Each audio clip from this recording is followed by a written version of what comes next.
Once again, going into a series that I do not know the score of. So, when are we gonna get a fresh series? Never! Always leftovers, you guys. Always the annoying caster asking for score. Score? Score? Score? Score? Score?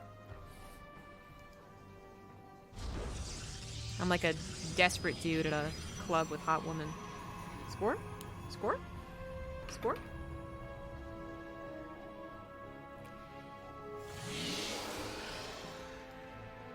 One zero for them. Okay. In the bottom right, as the red Protoss, we do have Zoun. And in the top left, as the green Protoss, it is Chance.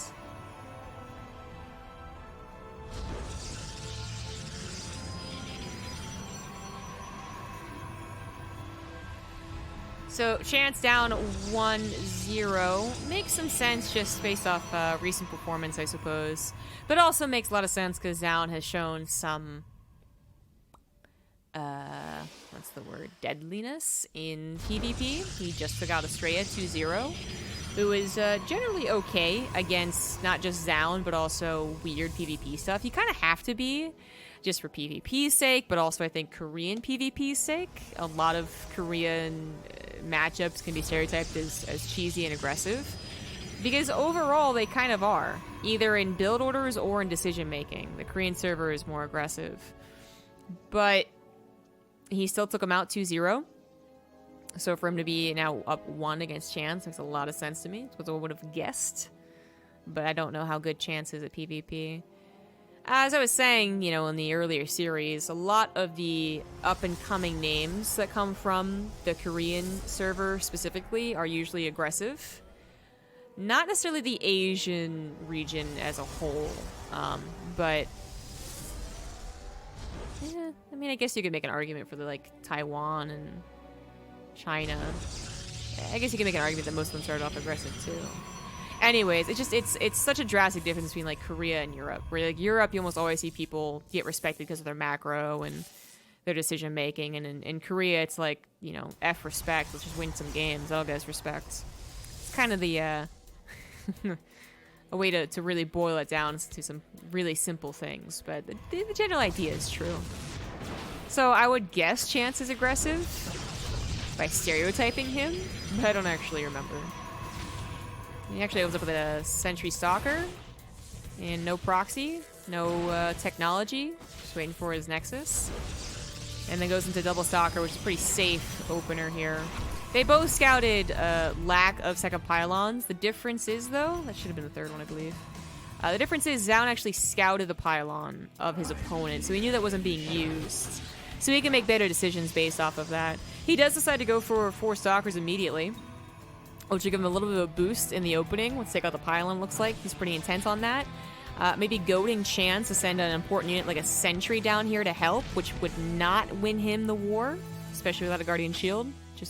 Just used Hussein Phoenix. But if you get the jump, then maybe you can turn a 3v4 into an advantage for 3. It almost happens here. He does grab, but that wasn't really... that wasn't the biggest jump that you could have made, I guess. If you, like, take out 1 and then 2 more show up, then, you know, all is fair. But nope, that went better for Zoun, as expected. Turns out if you have more of the better unit, you win. But perhaps more importantly, the robo timings behind all of that. As 1 unit loss here and there isn't the most important thing in the world. So the robo timings, right? Robo was faster for Chance, who's pumping out an Observer right now. Was it, though? Actually, it might not have been. Well, that was Chrono. This one wasn't. Robo is very similarly timed. And continuing to add... so I guess this is actually a very general... That's kind of cool. That's kind of cool right there. I mean, he would have lived with the shield battery about 70% done, but that's going to definitely scare Zoun away, and he's going to think, oh man, he really read the situation correctly, and he got a really well-timed robo. That's actually not necessarily true.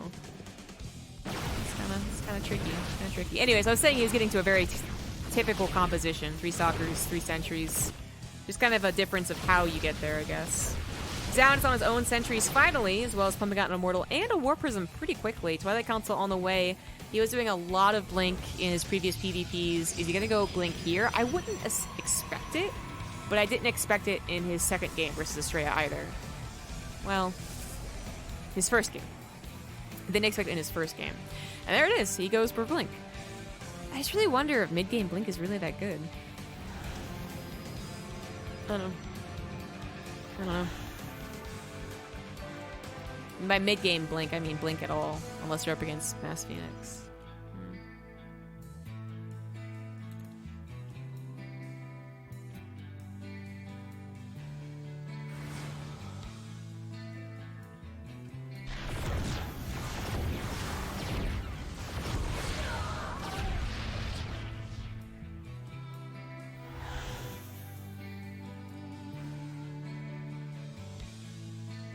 What?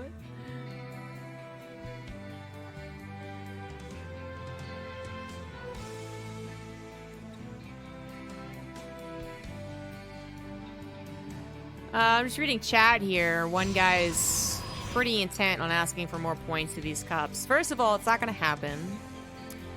So much like the conversation about workers, 6 versus 12 workers, it's kind of pointless. Second of all, there's really not a participation problem in the European and European Cups. So if that isn't a problem, then should we really go around just blanket stating that more points would make participation rise in all of the cups? I don't think so. I don't think so. Third of all, I really don't think doubling the points of a Korean Cup would actually attract that many more people. The reasons why Korean Cups and Asian Cups in general are less populated are numerous and more complicated than just it's not worth it because points. Well, this wasn't worth it. Zoun with his Blink continuing to show off why Blink can be good, I guess.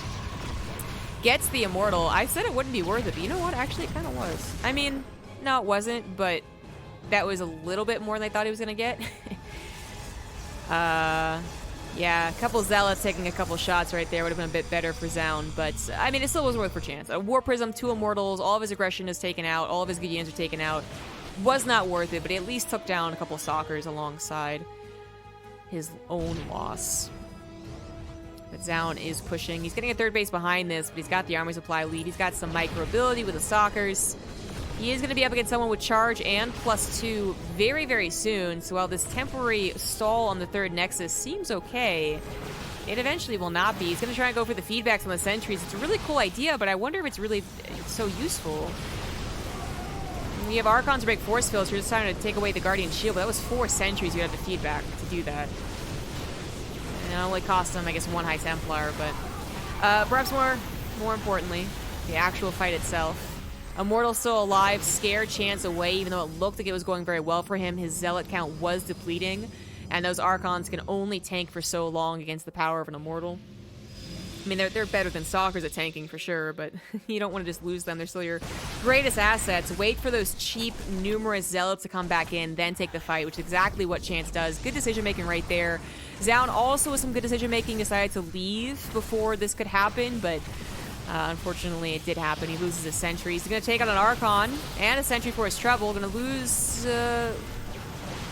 1 Stalker. I feel like my eye stopped working for a second. Another Stalker goes down too.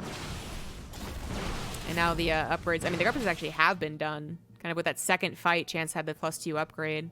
And that went very well for Chance. He's getting his third Nexus only just now. So Zoun has had some more efficient mining and about a 5 probe lead. It's not too much, though. You can actually look at the income graph and see Chance is still okay here.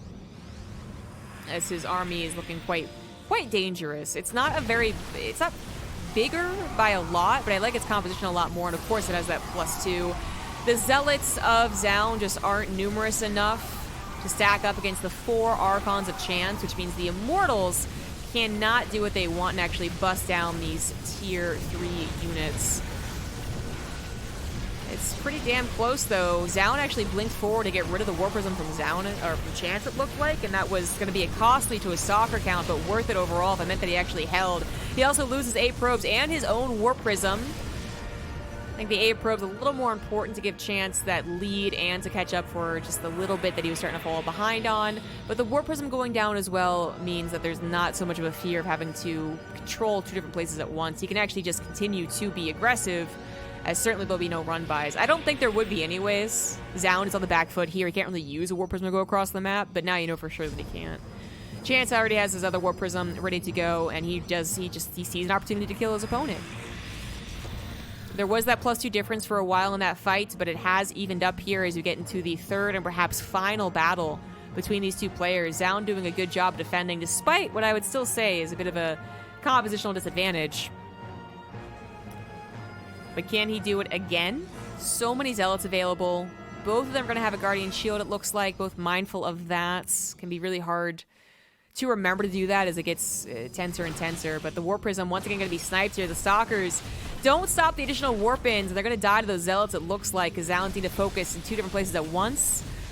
And I think he needs to focus a little bit more on this main attack. But that's that Warp Prism snipe could be the difference maker once again, especially because it's not here to actually micro, but doesn't need to be here to micro. So many Zealots collapsing in on what was a decent number of Archons, but just not enough here for Zoun. The Immortal also not doing a great job right now against this composition.